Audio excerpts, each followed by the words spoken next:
반갑습니다. 오늘은 지난 시간에 예고했었던 보육교사 2급 자격증 취득 방법에 대해서 이야기를 해드리려고 합니다. 예전에는 사회복지사 2급 자격증을 물어보면서 보육교사 2급 자격증을 같이 물어보는 케이스가 많았는데, 요즘에는 장애영유아 보육교사를 같이 받는 방법에 대해서 여쭈시기도 합니다. 보육교사 2급 자격증은 어린이집 선생님이 되려면 꼭 필요한 필수 자격증이며, 학점은행제 말고도 사이버대학이나 정규대학교에서 유아 아동 관련된 전공으로 졸업을 하게 되면 받을 수 있습니다. 학점은행제라는 단어가 제도의 명칭이라고 말씀드린 것처럼 이 제도를 다루는 곳은 국가평생교육진흥원이고, 이곳에서 인가받은 곳들이 평생교육원이라고 합니다. 근데 평생교육원 중에서 학점은행제를 다루는 곳이 있고 그렇지 않는 곳이 있습니다. 학점은행제를 다루는 곳에서 학습을 하게 되면 보육교사 2급 자격증이 나오게 되는 거고, 그렇지 않는 곳은 양성과정이라고 따로 표시가 되어 있습니다. 여기서는 보육교사 3급이 나옵니다. 즉, 자격증 공부를 시작하기 전에 이 구분에 대해서 명확하게 인지를 하고 시작을 하셨으면 좋겠습니다. 자, 그럼 본론으로 학점은행제 아동학사 과정 안에서 보육교사 2급 자격증을 어떻게 받게 되는지 함께 알아보도록 하겠습니다. 보육교사 2급 자격증은 최근에 바뀐 사회복지사 교육 플랜과 거의 유사합니다. 그래서 조금 오해를 하고 계시는 분들도 계시니까 일단 비교를 좀 먼저 해드리고 세세하게 좀 알려드릴게요. 공통점은 전문대 이상의 학력이 있고 자격증 발급에 필요한 17개의 수업을 이수하는 것은 같습니다. 다만 사회복지사는 전공과 무관한 전문대 이상의 학력만 있어도 되고, 보육교사 2급 자격증은 반드시 아동 관련 전공으로 졸업장까지 받아야 자격증을 신청할 수 있습니다. 이게 무슨 차이인지 예를 하나 들어보죠. A라는 선생님 그리고 B라는 선생님이 계시는데, 두 분 모두 전공과 상관없는 일단 전문대는 졸업한 상태라고 가정해 볼게요. 이때 A라는 선생님은 사회복지사를 준비를 하고 B라는 선생님은 보육교사 2급을 준비한다고 한다면 어떤 차이가 있을지 좀 보겠습니다. A라는 선생님은 현재 날짜 기준인 2021년 10월 13일에 사회복지사를 했습니다. 종료일은 2022년 10월에 끝나게 되고, 이때 자격증 발급 행정 절차를 바로 밟을 수 있게 됩니다. 그러면 자격증은 대략적으로 2022년 10월 말이나 11월 중순 사이에 집으로 배송이 됩니다. 반면에 B라는 선생님은 똑같은 날짜에 시작을 보육교사로 하게 되는데, B 선생님은 2023년도 3월에 보육교사 2급 자격증이 나옵니다. 똑같이 전문대를 나왔고 자격증을 배우는 학습 과목의 개수가 같은데도 왜 차이가 나게 되는지 알려드리겠습니다. 일단 사회복지사는 말씀드린 대로 전공과 무관한 전문대 이상의 학력이 있으면 과목 이수를 했다라는 증명만으로 자격증 발급 신청을 할 수 있습니다. 반면에 보육교사는 무조건 관련 전공으로 전문대 이상의 학력이 있어야 되는 점이 있어요. 학점은행제는 연간에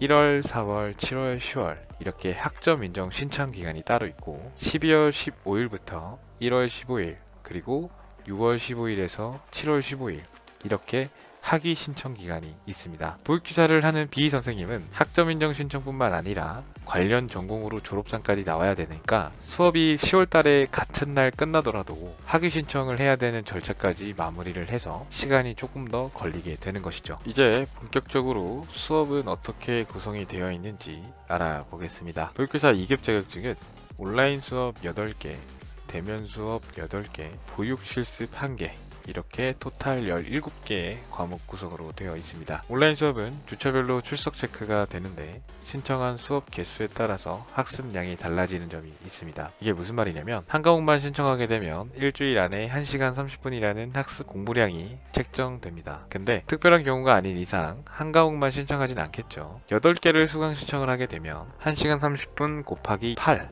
이렇게 했을 때 일주일 안에 12시간이라는 수업량이 정해지게 됩니다. 물론 이 수업을 12시간을 다 들을 때는 2주라는 출석 인정 기간이 있습니다. 그런데 만약에 10월 13일에 수업을 시작을 하고 10월 27일까지면 2주죠. 이때 10월 13일과 10월 27일 사이에 10월 20일에는 2주차 수업이 시작이 됩니다. 즉, 출석 인정 기간이 2주더라도 1주 안에 해결을 해야 밀리지 않게 된다는 뜻입니다. 학점은행제 온라인 수업은 밀리지 않는 것이 가장 큰 핵심입니다. 수업 외에 중간고사나 기말고사, 레포트, 토론, 그다음에 쪽지시험 이런 수행평가 단계들이 있는데 수업이 밀려버리면 이 수행평가를 할 때 굉장히 힘듭니다. 이어서 대면 수업입니다. 글자 그대로만 보게 되면 어디 나가서 수업을 듣는 것이 아닌가 라는 생각이 드실 텐데 기본 베이스는 온라인 수업이랑 똑같습니다. 다만 차이점은 토론이라는 학습 과정이 없습니다. 토론 대신에 정해진 날짜에 출석을 하게 되는데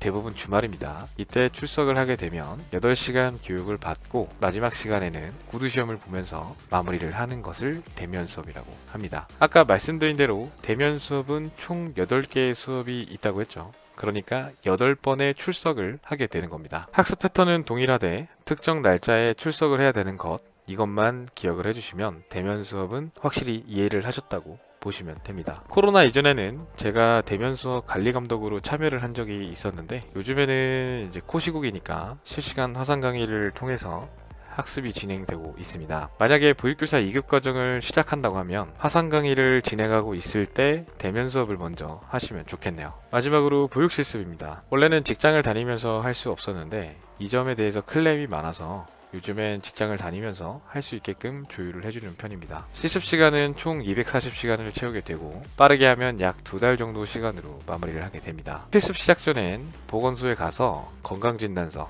옛날에 보건증이라는 거 이거를 받아서 제출을 해야 되고 그리고 실습할 수 있는 장소에 가서 해당 필요한 서류를 제출을 해야 됩니다. 보육시설에는 최소 15명 이상의 아이들이 있어야 되고 평가인증이라는 공증 절차를 받은 곳에서만 가능합니다. 어린이집에서 직접 활동을 하고 체험을 하는 학습 단계이기 때문에 취업과 바로 직결되는 부분이라 성실하게 임해주셨으면 좋은 기회를 얻을 수 있는 학습 단계를 실습이라고 합니다. 사회복자 실습은 보통 하루에 최소 4시간에서 8시간이라는 규정이 있지만 부욕 실습은 무조건 8시간이라는 기준을 따르게 됩니다. 그리고 오전 9시에서 7시까지 내에서만 시간 인정을 받게 되니까 이 점 꼭 유의해 주시길 바랍니다. 사회복지 실습과 좀 비슷한 점이 있다면 말씀드린 코로나 때문에 직접 실습과 간접 실습 개념으로 진행되고 있다는 거예요. 직접 실습은 4주 동안 하고요. 간접 실습은 2주 동안 인정을 해줍니다. 물론 직접 실습과 간접 실습은 동시 병행이 불가능하니까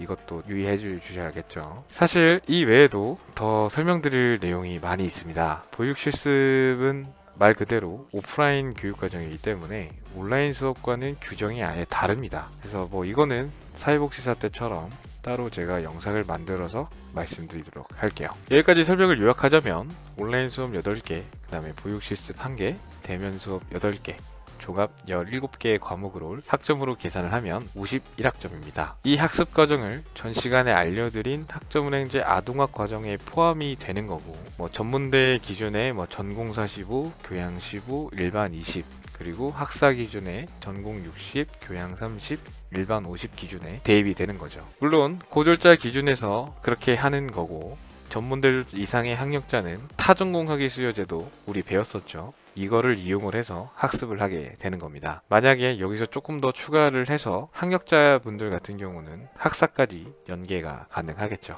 여기까지 보육교사 2급 취득 방법 커리큘럼을 정리를 해봤습니다. 이 정도만 알고 있으셔도 자격증 취득에 문제되는 선은 없는데 혹시나 더 궁금한 점이 있다면 따로 물어봐 주시면 좋겠습니다. 오늘도 유익하셨다면 구독과 좋아요 부탁드립니다. 감사합니다.